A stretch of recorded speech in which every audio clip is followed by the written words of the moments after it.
So much Stein Show. I'm your host, Dr. Celeste Stein, and I hope you will be sure to go and follow us on our official LinkedIn, YouTube, Facebook, Instagram, and Twitter pages.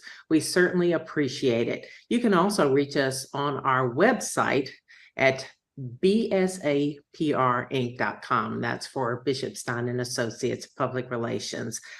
We have had that company 23 years, and if you're in need of public relations services, please feel free to reach out and reach us on the website again at www.bsaprinc.com.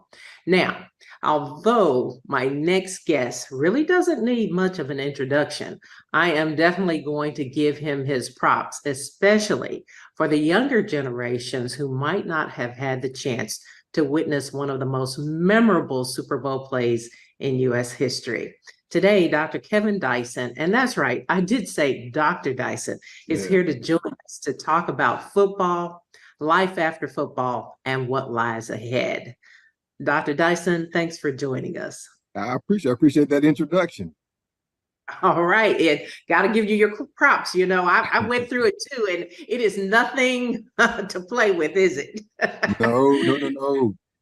Yeah, people don't know, do they? No, football, athletics, training your body to do something athletically, that's one thing. But training your body, your mind mentally to do something completely against what you thought you were capable of is something else.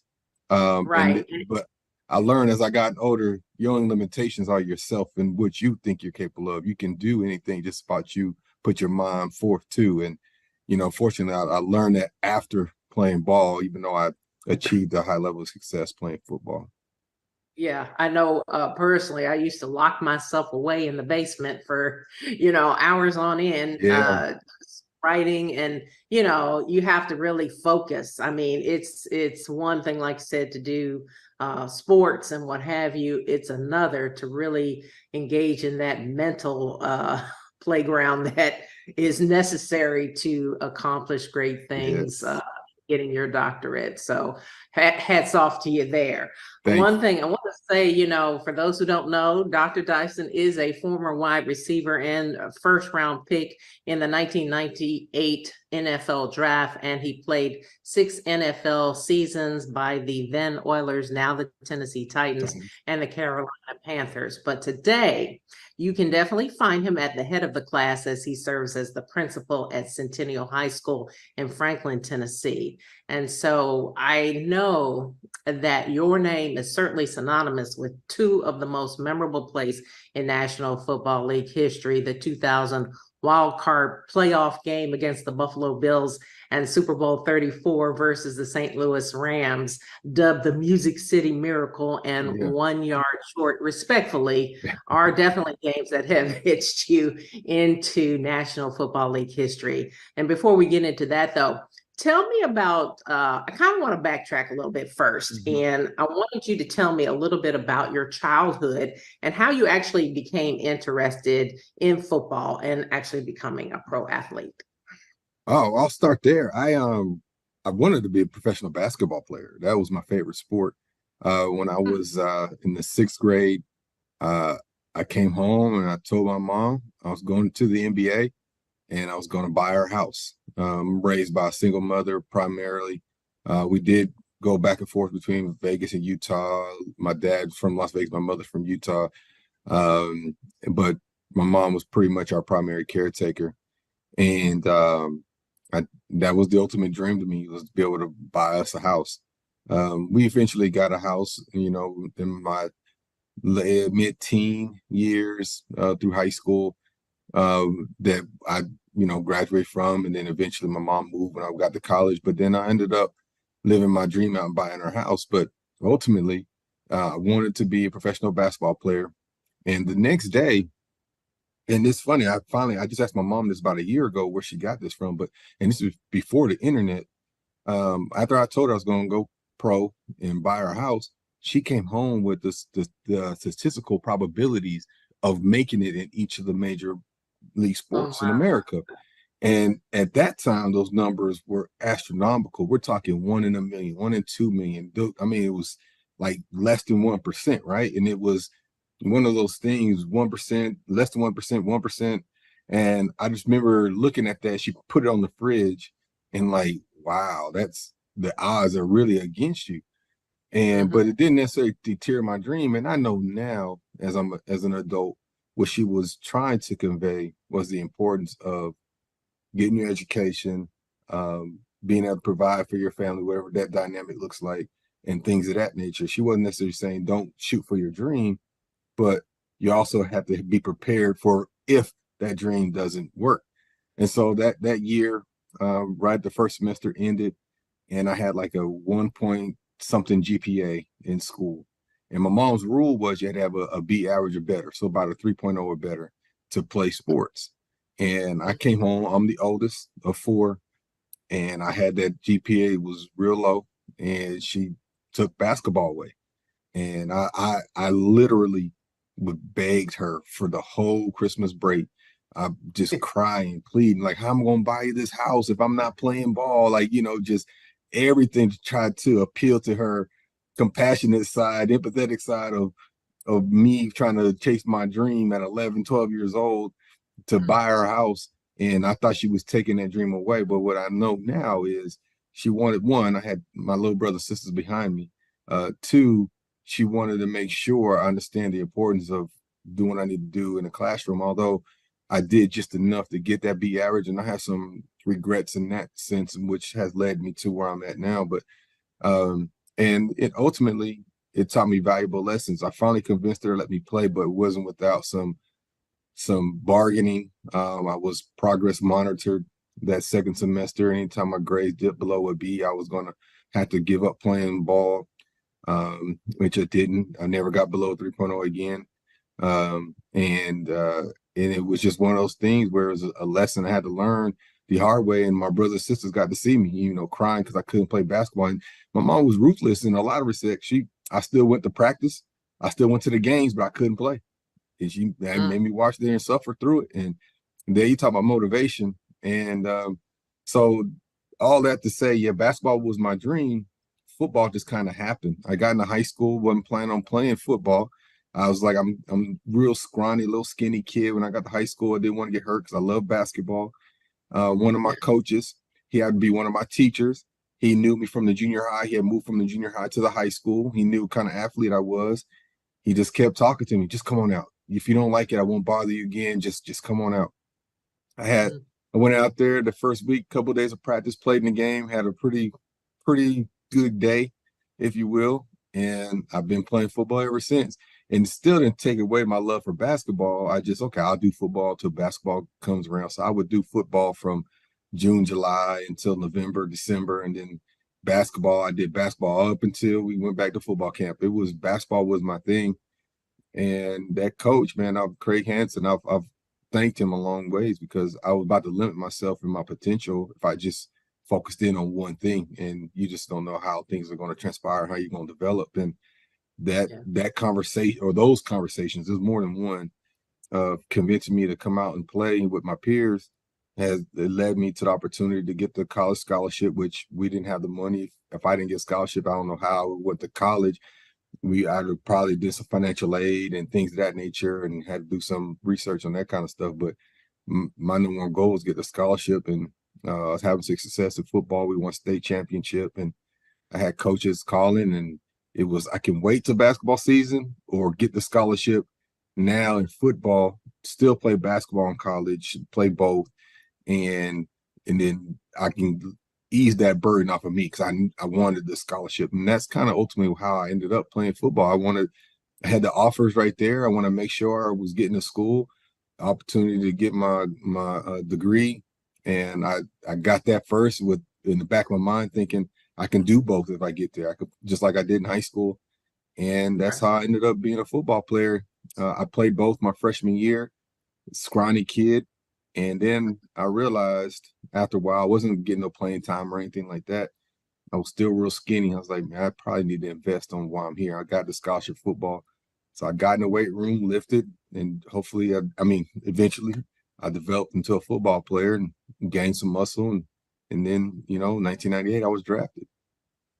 Well, it sounds like your mother was a real tough lady. However, she seems like one of the biggest influences on your life, and it Yeah. was good. It takes that tough love, sometimes, I guess, to get us where we need to go. And you also mentioned your coach. Were there any others that really, helped you along the way in terms of being a mentor to you? Yeah, and it's something I try to emulate even now what I do, because you just don't know the kind of impact somebody's gonna have on your life.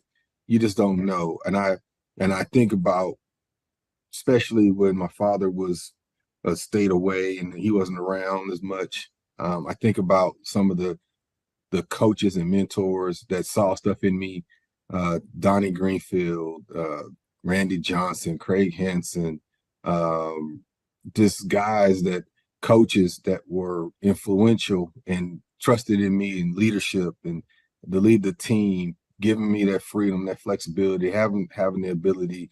It's a lot of people like that. And there's a lot of people, families that because we couldn't afford for me to go play travel soccer, and I was one of the better players on the soccer team. And if I was going to be able to go, people had to take me in. So there's a lot of families that would let me stay with them and let me travel with them and would feed me so I can go to Denver and Idaho and Mexico and all these different places to play travel soccer. And same thing with basketball. Kelvin Davis, another gentleman who paid for my AAU, and just people that really saw something in me and knew our limitations financially, especially, and helped my mother along the way. So I could be out there and compete. And I'm kind of a rule follower. I wouldn't think I would have been out there doing something devastating to my life, like criminal or anything like that. But sport definitely keeps you in line in a lot of respects. You definitely stay busy. You don't have a lot of idle time. I was from one practice to another, from one tournament to another. And that was ultimately how I developed some of the competitiveness and things that I have now. And if I wasn't given those opportunities by a lot of people who just saw something in me, I don't know. I don't know if I would have made it to the pros. I don't know. I mean, talent wise, I think I was there, but also you hone in on your talents by doing those things. You're playing against people all across the country and across the Right. state, and that's how you get better and develop some of those skills. So who knows where I would have been if it wasn't for a lot of people just investing in me because they saw something. Yeah, that is so important for the people around you to realize how much their influence can be Mhm. on a young person. And that's why it's so important to speak positively, but also I think making sure that when that tough love is needed, that you jump in and you don't just give a child anything they want. I mean, Yeah. they're gonna try to definitely take it, especially, I know you're a principal now. I've been an educator for many years as well, and so I had to get tough with those cell phones, and Mhm. we're going to talk a little bit about classroom and those type of things. But first, we're going to take a quick break, and when we come back, we're going to hit that topic, and we're also going to talk a little bit about the things that you say to your students now that the roles have reversed. Yeah. We'll be back in just a moment. A lot of things have come to a screeching halt due to COVID 19, but you should know that the court system in Tennessee is still open and holding in person hearings for orders of protection and other types of abuse cases. If you have a hearing date, double check on where your hearing will be held.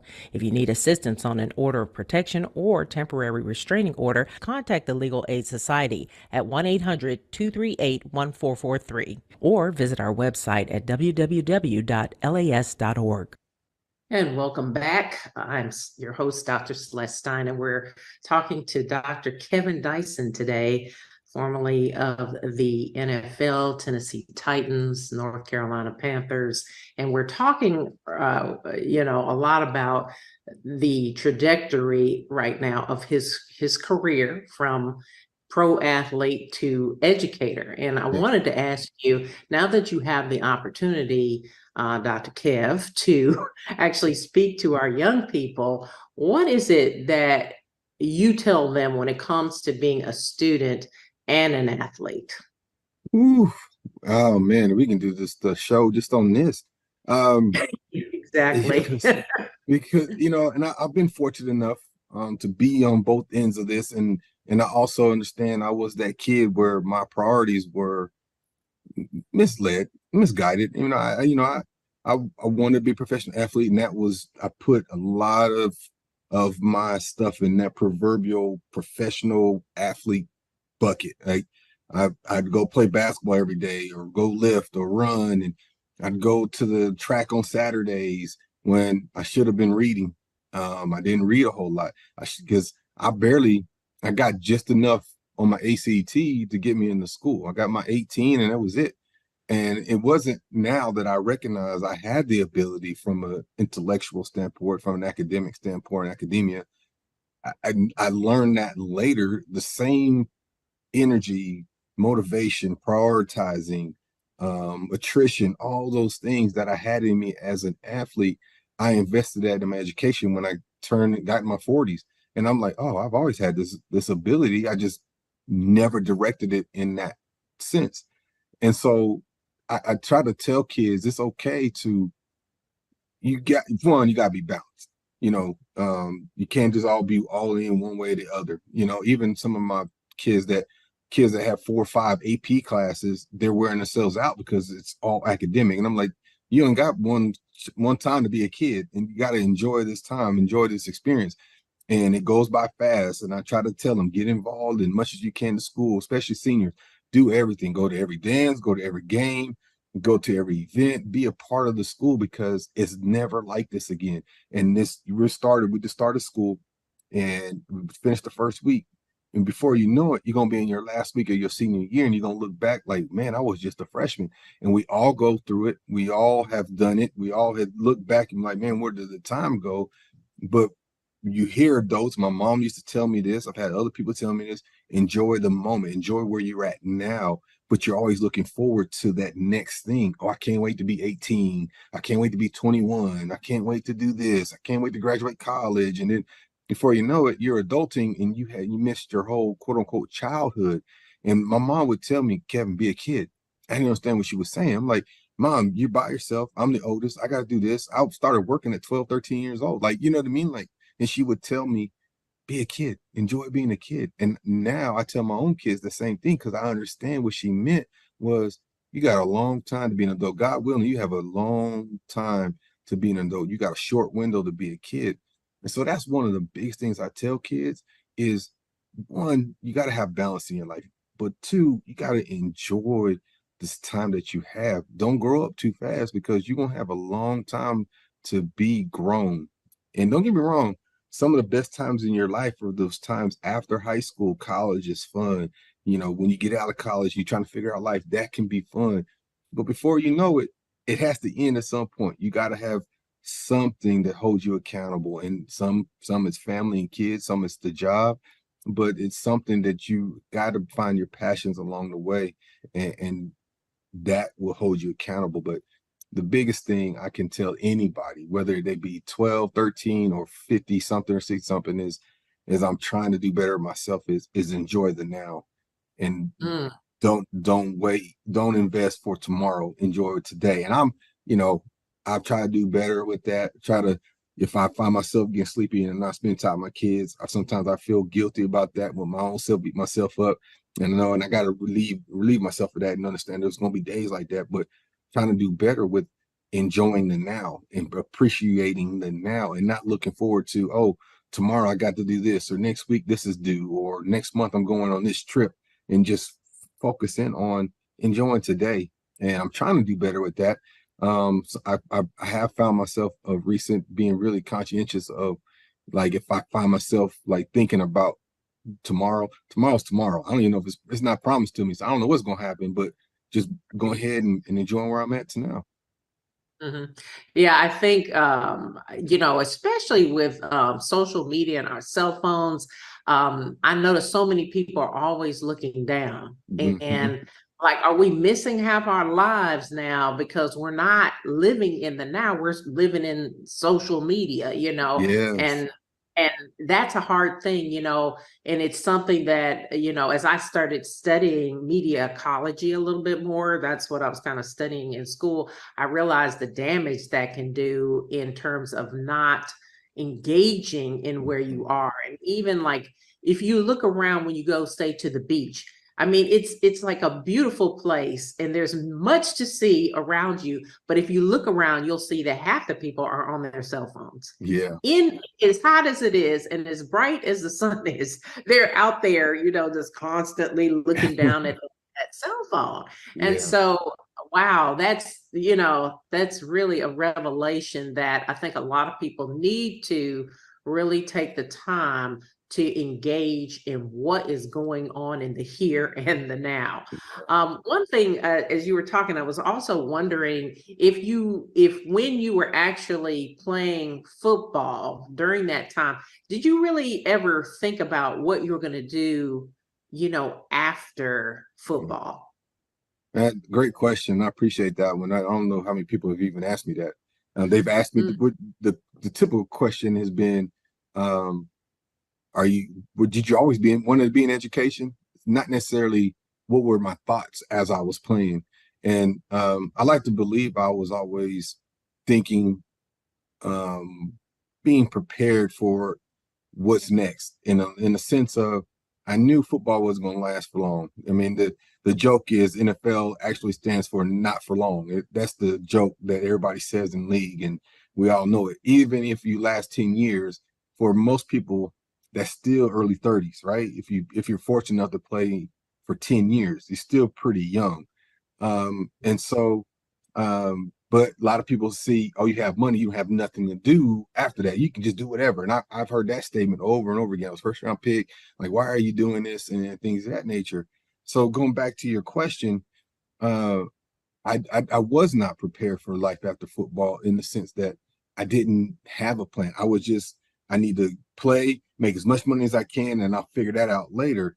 Whereas as I've grown and learned, and I had my own podcast, and I've talked to several former athletes, professional football players at that, and how they prepared themselves for life after football, just stuff on from limited liability, their insurance policies, stuff that's generating income for them after they're playing ball, so they could do whatever they wanted because they already had a source of income beyond the NFL paychecks. Whereas I was taking it as I getting this money and I was paying bills, save, pay bills, save, as opposed to pay my bills, invest, because that ends up being the savings. And then you have these nest eggs, these entrepreneurial businesses and things of that nature where I could have been generating generational wealth compared to like, oh, I'm saving, which I'm good. I saved, I kept it all, but I wasn't necessarily understanding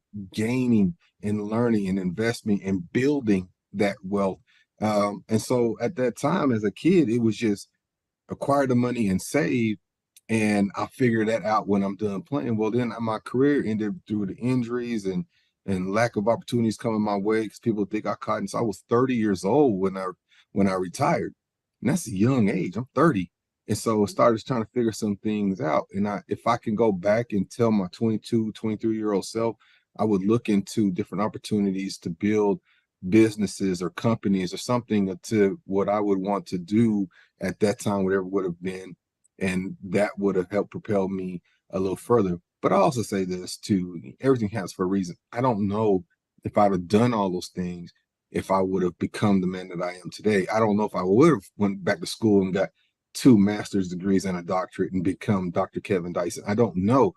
And truth be told, that's one of my proudest accomplishments that I have is I did that. That was all me. I went back. I wrote a dissertation and became Dr. Kevin Dyson. Like that to me was one of my proudest moments. And I can't say that if I would have done all those things and I would have set myself up from an entrepreneurial standpoint and a business standpoint, financially, and things of that nature, where I was already having XYZ dollars coming in, if I would have took the initiative and had the motivation to do that. And I may not even be here speaking as an educator if I had done those things. So everything happens for a reason. But to go back to your question, no, I didn't necessarily have a quote unquote plan. I just knew I was going to make as much money as I can and save as much money as I could for when my time was up. And that was kind of my plan, if you will. Right. Well, you think about it, only 1.65% of the population actually has a PhD, right? So, Right. I mean, just the fact that you did that, I know you're way ahead of most of your counterparts, Yeah. and they've never even thought about it, and most people won't, most people don't. So Well, and I that's tell really people, I'm sorry, an and I tell accomplishment. people I'm of 1% on both athletics and academia. So, Mhm. so that in itself is a feat. And this is a whole nother conversation, but that's kind of what I'm focusing on the book that I'm writing is, being of 1% or 2%, whatever you really, but I say 1% on both ends of it. And the uniqueness of that. I was a first round draft pick, which is less than 1% of the population, let alone being drafted on top of getting my doctorate, which is like you said, there's only 1% of people that have that distinction. So, it's something that I'm very humbled by and appreciative of. And, you mentioned my mom earlier and her influence. Man, it was one of those things I still 40 something years old wanted to make her proud. And she told me she was proud of me. She was like, man, we've got a doctor, in our family. So it's just, again, the same similar motivations I had as a kid were some of the same motivations I had as an adult. Right. And, I think a lot of people don't really think about all that hard work. They see the athlete and they see the accolades and, oh, they Mhm. make all this money, but they have to realize that, that money is in the here and now, as we were talking about. It's right then. And then, you have to really be thinking, well, what about after that? Because a Yeah, lot of young people, they may even make it in, but then their injuries, as you mentioned, and things like that. So yeah, you do have to be wise with that, and realizing that maybe you should have some sort of succession plan. But also, I just even thinking about everyday people and everyday life, I know that I know I was a news reporter, for many years for ABC, and I was at one point working in a little small market in a little small town in Lynchburg, Virginia, and I remember doing a series actually on retirement, mm, and that's something I had never really thought about. Obviously, as a young person, you don't think about, oh, one day I might retire. And it was just amazing. It was eye-opening to find out how many people don't really plan for retirement. So mhm. even if you have a lot of money, even if you've had a lot of success, people, just because you have money doesn't mean you'll have something to do. You Right. know what I mean? Like, Yep. you have to really be thinking about, who am I? What do I like to do? Do I want to paint? Do I want to, go Yes. horseback ride? What do you want to do? So that's the thing, what do they say? More money, more problems. You've got to also think about those type of things, and do a better job. A lot of people, I think, need to do a lot of Yeah. better at planning overall. Yeah. I want to take one more break. I know we have just a few more minutes to talk, and I wanted to take a quick break, and then when we come back, I want to talk about the downside of being irresponsible as an athlete or an entertainer, and what can happen in those circumstances. We're going to talk about that when we get back in just a moment. When it comes to relationships, there are some obvious signs you can use to spot someone who might be abusive. First, they have a tendency to want to rush into a relationship. They may also show signs of jealousy and mistrust, and you could find they expect you to be perfect and will try to cut you off from other important relationships. They could also be abusive towards animals and children. To learn more about the signs of dangerous individuals and how you can identify and avoid unhealthy relationships, contact the Legal Aid Society at 1-800-238-1443. And welcome back. I'm here with Dr. Kevin Dyson. As mentioned, you played for the Tennessee Titans that eventually ended up in the Super Bowl in 2000. And the Titans had the best record in franchise history during 1999 and 2000 seasons. And I wanted to talk to you a little bit about that infamous play that we referenced earlier that is still talked about, to this day, the Music City Miracle, where the Titans were playing the Buffalo Bills on January 8th in 2000 with 16 seconds remaining in the game. The score was 16-15, and the Bills were up. And now the Titans are ready to receive the kickoff. Give us a glimpse of what was actually going through your mind during that play. A lot of people, they really wonder, what was going on? What were your thoughts? Well, after Buffalo scored, I was on sidelines just getting prepared for what we call the last three plays. It's essentially a succession of plays that you progress down the field, get yourself in position to either score, kick the field goal, whatever the situation is. And at that point, we just needed a field goal.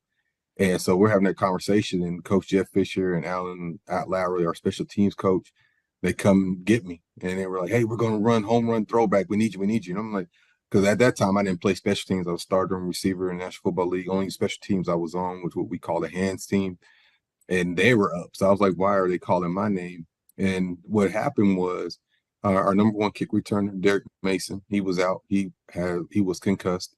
The irony of all that is that during that time he got his concussion, I was in the locker room getting an intravenous fluids because I was cramping up. And so I had to go get an IV in the third quarter to finish the game. And his backup is Anthony Dorsett Jr., who couldn't run because he was cramping up. So that's the irony of everything, is what led me to be able to finish the game led the backup, who would have been in that position, to not be able to finish the game. And so logically, they went to me because I returned kicks in college and things of that nature, and they knew me. And the setup of the play was for the what we call a squib, and they put Frank, who also doesn't play special teams much, put him in the game to field the ball, great hands. But again, they blooped it up. Doug Christie bloops it up, and then the ball goes to Lorenzo Neal, who, as great of a football player he is, he's one of the best, if not the best fullback to ever play the game. I think he deserves being a Hall of Fame. But his hands, he didn't have the best hands in the world. So when that ball went in the air and he caught it, that was the blessing in itself, because his hands were 50-50. And he caught it, he gave it to Frank. And Isaac Bird, who also was in there with me in the back line of that kickoff return team, he was put in a position that was unfamiliar to him as well because of the injuries. And he got himself out of position. And instinctually, I saw what was going on. I stepped back, and Frank threw me the ball. I learned some years later that Lorenzo Neal and Frank had a conversation right before the play where Lorenzo said, "Hey, I'm going to get this ball. Come get it from me. I'll block for you." So he kind of ordained it. He kind of knew he was getting the ball for whatever reason. And he catches it, gave it to Frank. And like I said, instinctually, I just saw I was the only guy there, or felt it, I should say. I didn't necessarily see it. And the ball came my way. And I tell people over years, I had the easiest job of all. I just had to run. I had to use my God gifts, and I could run, long legs, and everybody else, they kind of did the job blocking for me, and I just ran. And I get a lot of credit because I had the ball at the end and I scored. But man, them other guys, they did the work. And I'm just I just the benefactor of them and their practice time. They practiced it every day, all year long, or not every day, every Saturday, all year long for that moment. And it worked. It didn't go as designed, didn't go as planned, but that's life in itself, right? You make adjustments on the fly, and you make the most of your situations. And that's kind of the story I've been telling people ever since. Boy, that play was really something to watch. I just remember everybody being up and screaming. That was Yeah, wild. No. yeah.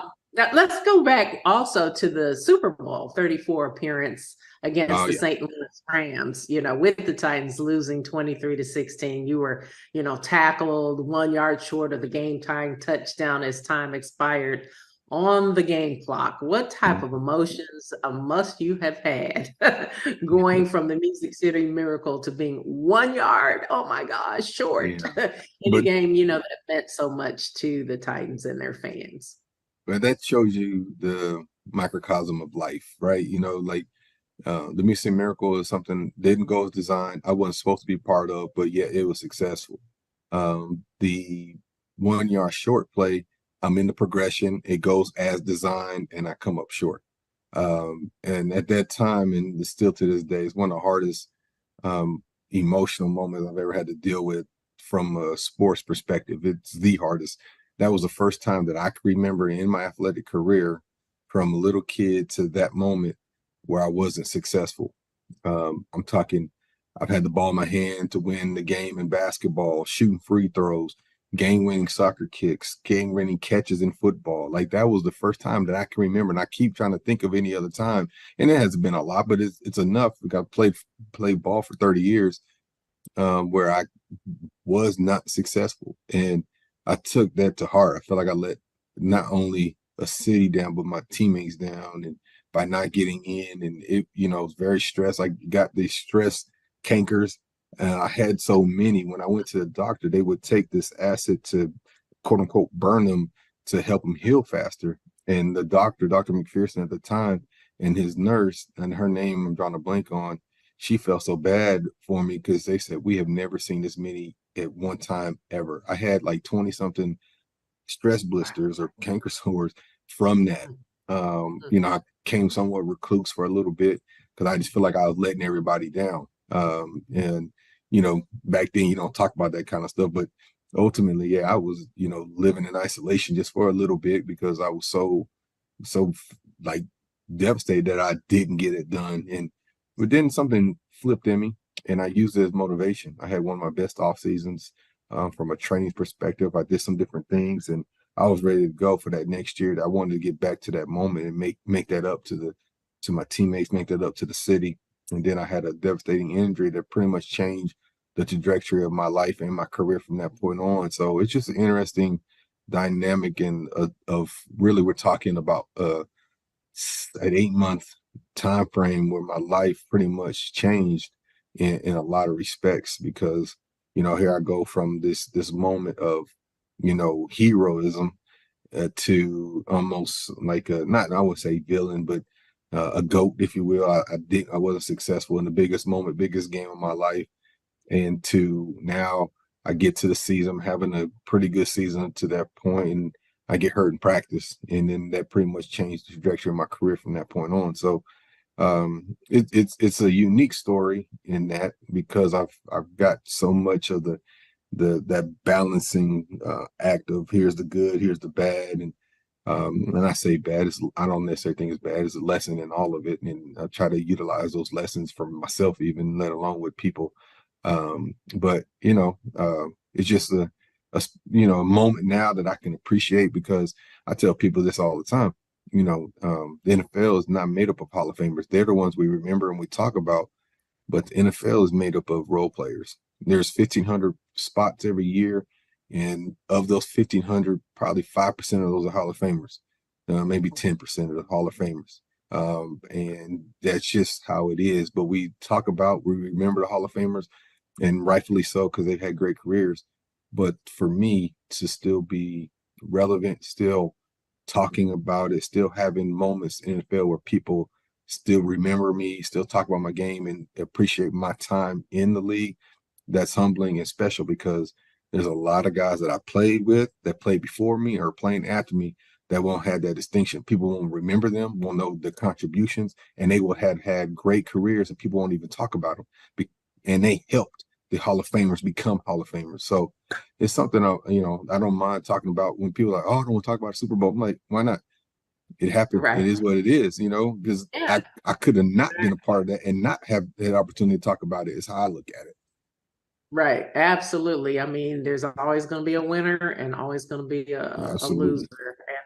You know, I have a daughter that does pageants. It's like they always say, everybody can't take home the sparkly hat. You know, it's like Yes. that's what it is. You know, Yep. and so you know, if we talk about that, and then we fast forward to, you know, today. Now you're a principal. I'm sure all that wonderful knowledge and insight that you gained from being a professional athlete, you know, definitely, I'm sure, has an impact on your involvement with young people now. So what are some of the things that you're able to convey to those young kids that you're working with in high schools? Well, I think here's I joke, and there's some seriousness to it. People tend to think I was born in 1998, because that's when I was drafted. That's when I got here, and that's the most recent memories is me playing ball, the Super Bowl, the Music Miracle, all that kind of stuff. But they don't understand my journey, and my journey wasn't as bad or as trying as some others' journeys. It was, but it had its trials and tribulations too, and those are the life lessons and things I'm able to convey. And I think people forget the fact that I wasn't always a professional athlete. And so when I talk to kids in particular, I'm able to go back and say, because they nice kids now, they weren't even thought of when I was playing ball. Their parents were watching me play, and they're the ones telling them about me. So now they're looking me up. And so again, that's the most recent. That's what they know about me, is I'm a former professional athlete and things like that, but they don't know I'm raised by a single mother. My dad wasn't around, all the different things that has helped mold me become who I am. And I can relate to that. So if a kid comes in and he's like, you don't get it, my dad has been in jail. I'm like, what? My dad was a drug addict and on jail too. Like, you know what I mean? Like, it's just so much that I can relate to or to kids. And I tell kids all the time, there's probably nothing that you have been through or witnessed that I haven't been a part of in my own family, So there's a lot of different things that I can relate to, good or bad or indifferent. So it allows me to be well-rounded and still be humble to say, yeah, I haven't forgot, man. There was times we were just eating cheese bread for dinner. You know what I mean? Like I was on that end of the economic spectrum too. I went to the pros and I was going to 5-star restaurants eating $100 a meal, a plate, and that sort of thing, So it's and I fall somewhere in the middle now, and so it's like I think the uniqueness of myself is that I'm able to relate to either end of the spectrum, and I love that I can still go down to a I said socially economically challenged neighborhood. I don't hate to say the hood, but go down there and still be relatable, but also bump elbows with those people that live in multi-million-dollar homes as well. And I think that's a balance that hopefully I can continue to have and appreciate, because not a lot of people have those life experiences, that especially being in the roles that I am now. Right. That certainly lets us know that your past certainly does not predicate your future. And so Absolutely. have to really be thinking that those things that you may have had to experience, they actually do mold and shape you into the person that you are meant to be. Yes. And so when we talk too about education, I know it is so different, definitely than when I was growing up. I think it's changed because I know I went to a private all-girls high school, and they used to actually pull out the ruler and hit your hands and whatnot. I mean, it was like, I had corporal punishment too. yeah, nowadays you can barely say anything to anybody, Yeah. but there's a lot happening, in academia. And I wanted to ask, I know there's been a lot of conversation around what kids should be learning from a historical standpoint in African American history, with some states even banning, what students have access to in school. As an educator, what are your thoughts on that topic? Ooh, yeah, that's a whole nother podcast in itself as well. We have a couple of podcasts. Yeah. Yeah. Man, so I'll just start with this story. The news that came out in Florida with the scientist and his changing of curriculum to emphasize that somehow African Americans benefited from being enslaved. And I had white friends texting me, emailing me, know I'm in education, black friends, and I told each of them the same thing I'm about to tell you. If that ever becomes the norm for the state of Tennessee where I'm at now, you won't have to wonder if I'm going when I'm leaving. I cannot sit there as a leader and tell my teachers, you have to, that's part of the curriculum. You have to teach that. When there's a lot of things I disagree with in education. There's some things I do agree with. There's a lot that I disagree with, and that's enough in itself. Because we do this high stakes testing, and I don't think that tells you everything you need to know about kid. I didn't test well. I had issues with testing anxiety and things of that nature. And if I was completely defined just by that, I would not even be talking to you as Kevin or Dr. Kevin Dyson right now, right? But that right there, to sit there and say something to that effect and make educators have to teach that as part of the curriculum. You wouldn't have to worry if I'm retiring. I'm out. I'm not doing that. And then I'll go be an advocate for the truth or for whatever else I could do from a different perspective, as with Bishop Stein and Associates, as far as speaking and things of that nature. You wouldn't have to worry what I'm gonna talk about, because that's gonna be part of that conversation. Yeah, most definitely. Well, and another topic that I wanted to briefly touch on, I know we don't have that much time, but one thing that I think is happening really quickly that we're not really totally prepared for is AI, artificial intelligence education. What do you see as, do you see it as primarily positive, negative, indifferent? Just curious. I think if used right, it can be beneficial. I think it's a new way. Okay, so teachers, this is what I told my staff this year. We can no longer, for the most part, use old keys with new locks. Sometimes the old keys work because education and teaching and learning, there's some things that are timeless. But we are in a different day and age in education where you have to change how you get into the mind of a kid. So with that being said, the AI aspect of everything, we've already been dealing with it, where kids have tried to write papers from using AI. And there's things to catch this from happening. And of course, parents are trying to argue, he did not, blah, blah, blah. But we're like, okay, here's the proof and whatever. That's a whole nother conversation. But I think there is some value in it if you can kind of bring the two worlds in a sense together, utilize, like there's some graphic designing, there's some literature, why there's some, okay, let's voice text this concept for this passage, and you write one that's comparative to what they wrote compared to what you wrote. There's some different ways you can do it, because I don't know if you've ever used it. I've used it a couple of times just recently, just because people have been telling me to, and I'm like, okay, let me check this out. And sure enough, you're like, oh, wow, this is pretty impressive. And it's literally in seconds. But yeah, if you don't fact check it or do your homework with it, which you end up doing a lot of the work anyway, you're going to be writing something that's not factual, because it's just pulling information from all over that it doesn't necessarily have yet. So, yep, that's so true. Yeah, so there is some value in it, but it's got to be harnessed the right way. And I'm interested to see where it goes, where education goes in the next 5 years as AI develops a bigger database, because that's going to be interesting. Because right now, with everything technology and shortage of teachers, it's only a matter of time before AI becomes the teacher in a lot of respects, as we have online classes.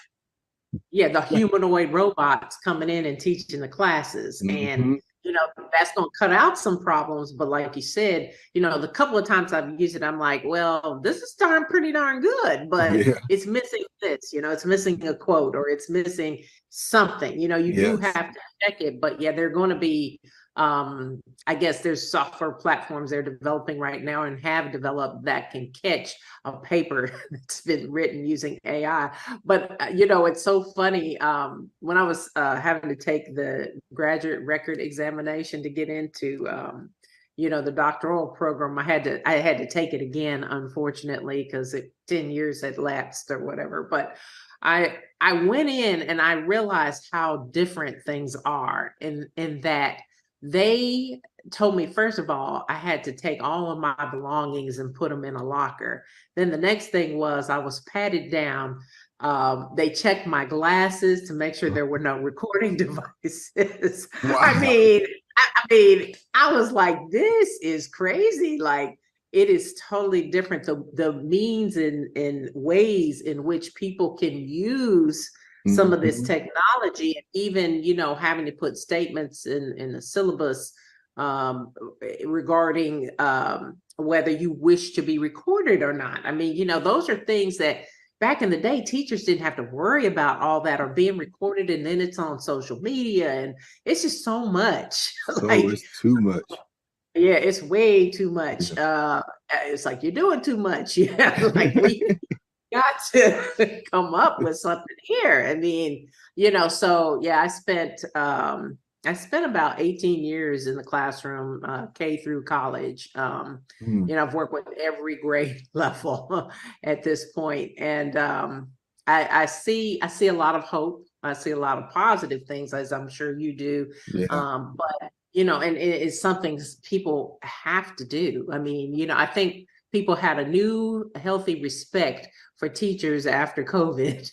You know, I'm like, they have no idea, you know, what goes on in a day. So it's a lot happening there. But I think one of the things when we talk about education and being an athlete, it's obvious that every young man or woman will never play or professional sports, if you will. And right now, I think I read that it's estimated that every 1 in 1,282 high school football players actually gets drafted. So obviously that means you better have some sort of succession plan, as we talked about. When do you think parents need to actually start having that talk with their children? In regards to AI, or No, regards to I'm talking about in regards to, you know, being a professional athlete, you know, you well, know, like it's so different. yeah. I mean, the odds are still stacked against you, though.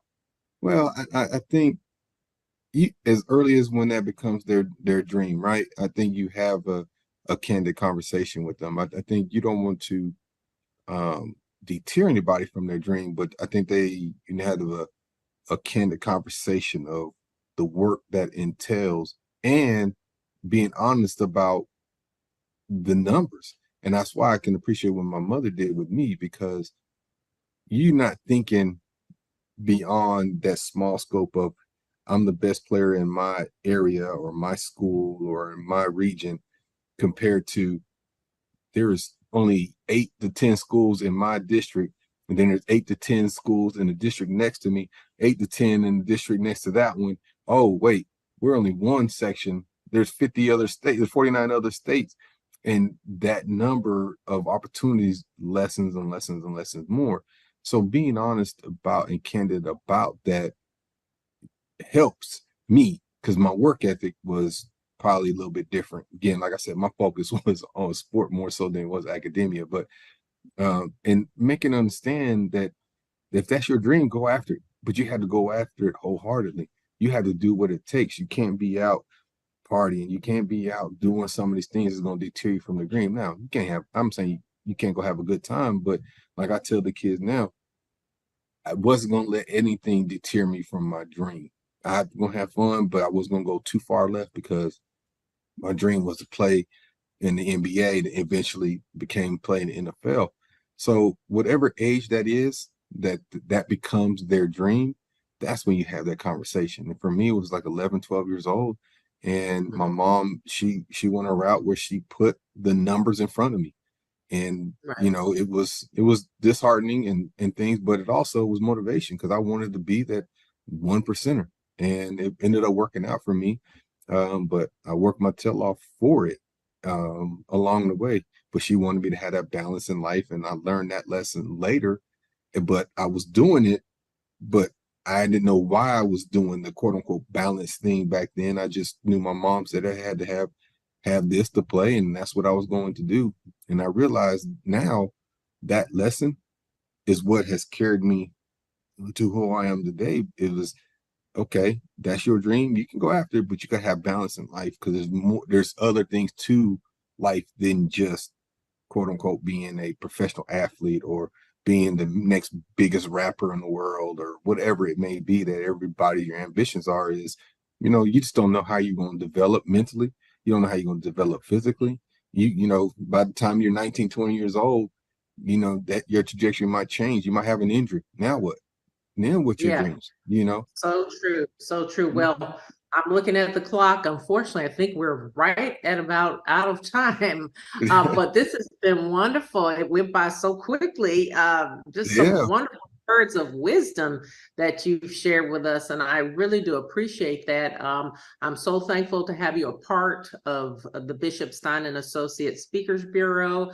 I know you're going to be talking to corporations on leading with grit. And I am happy to report that if people would like you to speak at their next event, they can reach you through the Speakers Bureau at www.bsaprinc.com. So we hope to see you out there more sharing this wonderful message. I thank you so much again for joining us today. We'll be back with the Celeste Stein Show in 2 weeks on BBS Radio. Thanks for watching.